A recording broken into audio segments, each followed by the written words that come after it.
Sabe aquela ideia de que ser muito bom em alguma coisa é sempre uma vantagem? Pois é, parece que não é bem assim. E se a sua maior qualidade, a sua inteligência, fosse na verdade o seu maior problema? Parece meio estranho, né?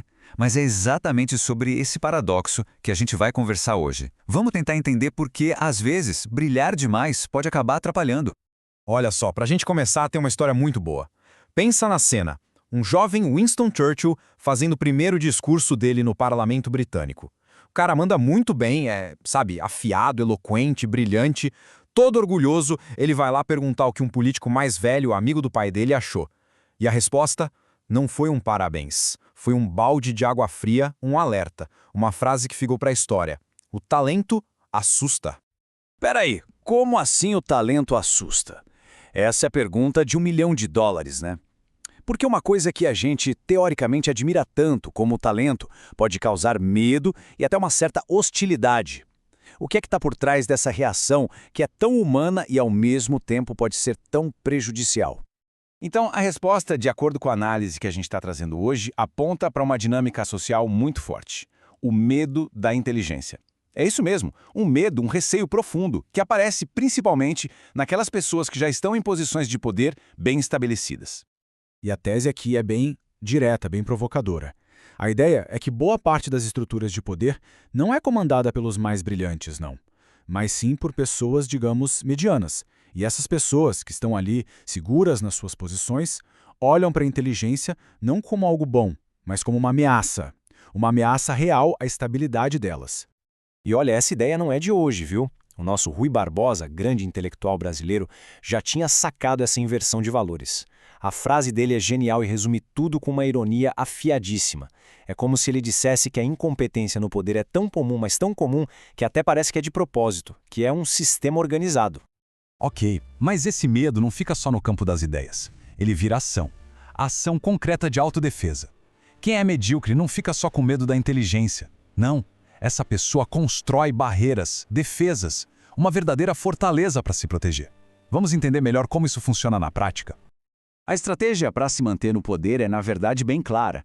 Pessoas medianas costumam ser mais obstinadas, sabe? Focadas em conseguir aquele cargo.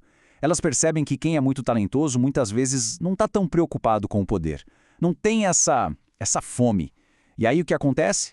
Elas vão lá e ocupam os espaços que ficam vazios.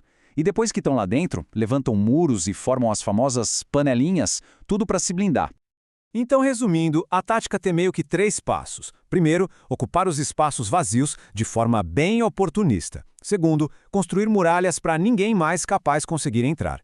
E terceiro, o que a gente pode chamar de tática da ostra, que é se fechar completamente para qualquer um que pareça ser uma ameaça. E o nome disso? Panelinhas do arrivismo. Arrivismo é exatamente essa busca meio desesperada, oportunista, por poder e status. E essas panelinhas, por natureza, são fechadas. Fechadas para quem tem talento de verdade. Porque, a lógica delas é justamente manter essa galera do lado de fora para poderem sobreviver. Mas por quê? Qual é a psicologia por trás disso tudo? Agora a gente chega no centro da questão.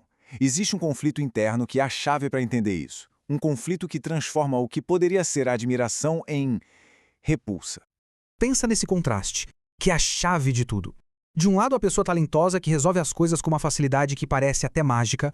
Do outro, a pessoa mediana que, no fundo, sabe das suas próprias limitações. A facilidade de um acaba escancarando a dificuldade do outro. E é aí, nesse exato ponto, que o problema começa. E aqui está o paradoxo que é quase angustiante. Porque lá no fundo, existe sim uma admiração. A pessoa vê o outro resolver tudo com o pé nas costas e pensa, uau! Só que essa admiração vira medo muito rápido, porque ela funciona como um espelho, mostrando a própria, digamos, inadequação. E para se defender desse sentimento ruim, o que a pessoa faz? Transforma a admiração em rejeição. É um puro mecanismo de defesa. Beleza, diante de um cenário desses, o que fazer? Se a inteligência causa medo e ativa todo esse sistema de defesa, como que uma pessoa talentosa sobrevive nesse ambiente?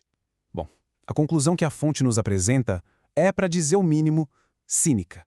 A conclusão é bem dura, na verdade. Nesse jogo de poder, a inteligência vira o jogo contra si mesma. Deixa de ser uma vantagem e vira um peso, um fardo. A pessoa brilhante passa a ter que se preocupar o tempo todo em como os outros a veem e não brilhar demais e não parecer uma ameaça para quem está no poder. É cansativo só de pensar. E aí a gente chega no conselho final, que foi imortalizado pelo gênio Nelson Rodrigues. A estratégia suprema para sobreviver e ter sucesso nesse meio seria dissimular. É isso mesmo, fingir que é menos capaz, menos inteligente, tudo para não ligar o alerta de ameaça de quem está no poder. É uma lição bem amarga sobre as regras do jogo, né?